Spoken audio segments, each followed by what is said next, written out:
I know when you read or when I read, they say Daniel was thrown in lion's den. Oh my God.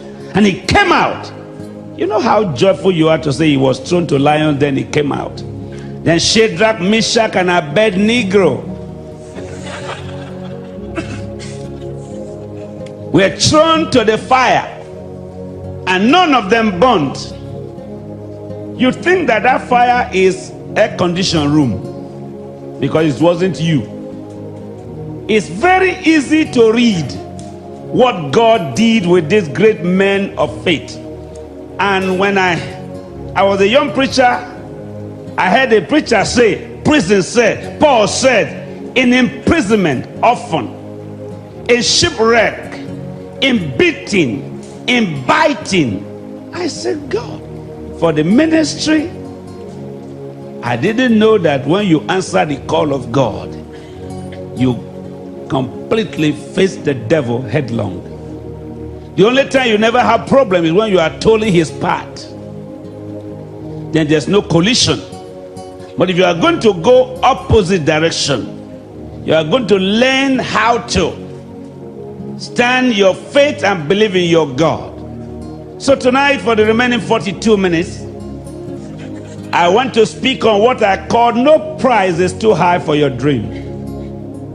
Let me hear you say, no price is too high to pay for my dream. Can you say that by yourself boldly?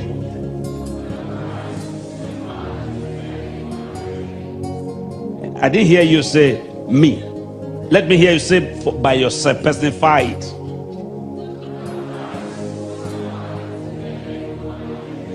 For me to pay for my dream. And of course, if you have no dream, there's no need of looking for price. But if you are going to have a dream, let me start from the book of Genesis. I'm only going to give 4 examples of 4 people in the Bible tonight. 1 woman and 3 men. The first one is called Joseph.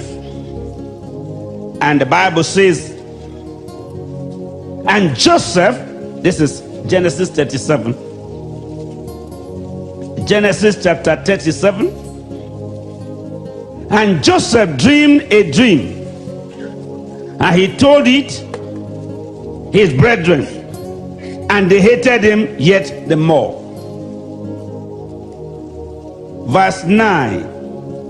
And he dreamed yet another dream, and told it his brethren, and said, behold, I have dreamed a dream more.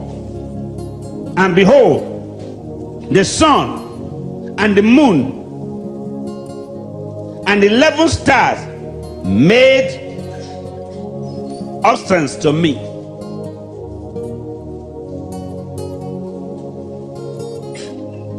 Verse 11. And his brethren envied him, but his father observed the same.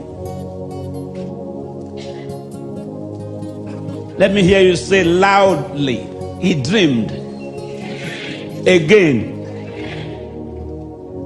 Now the first word we read here is that he dreamed a dream and told his brethren, and they hated him. Verse 9 said he dreamed again yet another dream.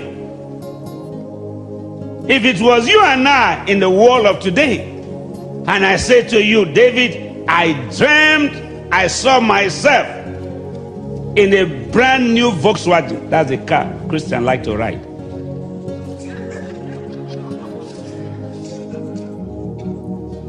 And I saw you coming to ask me for a ride.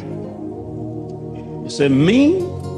An Englishman asking you for a ride? We will see. Now I leave you, I go back to my house and I come back. David, that of yesterday is cancelled. I have just dreamed another dream. I saw myself in Pajero. You need a ride?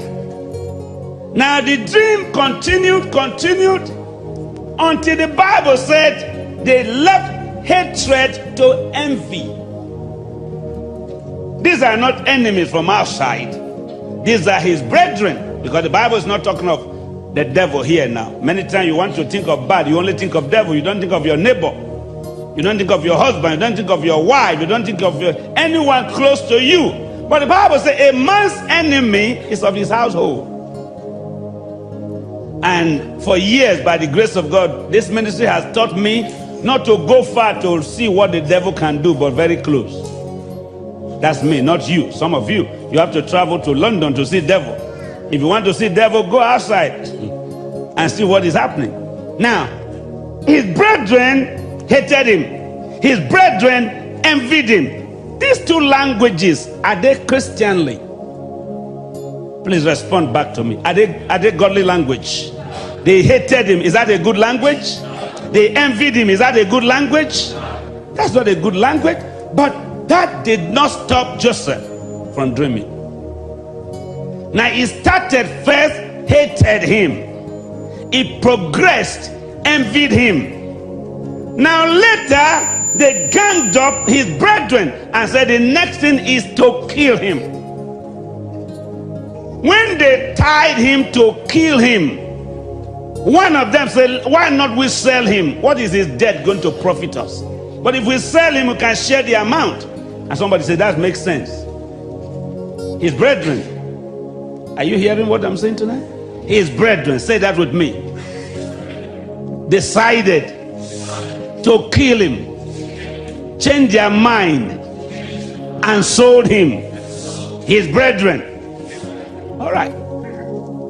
Now they did that, but listen to the good news from my own research. They first of all took him, tied him, threw him in the pit. Then the Egyptian merchants were passing, if you go to chapter 38, 39, and they saw, don't worry about that, I will tell it to you. They threw him in the pit. What threw Joseph to the pit was his dream, not another man's dream.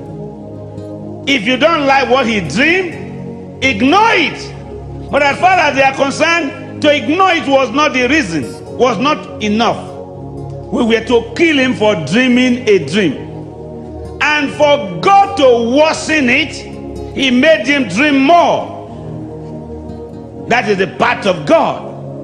He dreamed the first dream, they hated him. He dreamed the second dream, they envied him. When he dreamed the third dream, they lost their patience and took him outside the city to kill him. But on the way, somebody said, death is not the solution. Let's sell him and make some profit.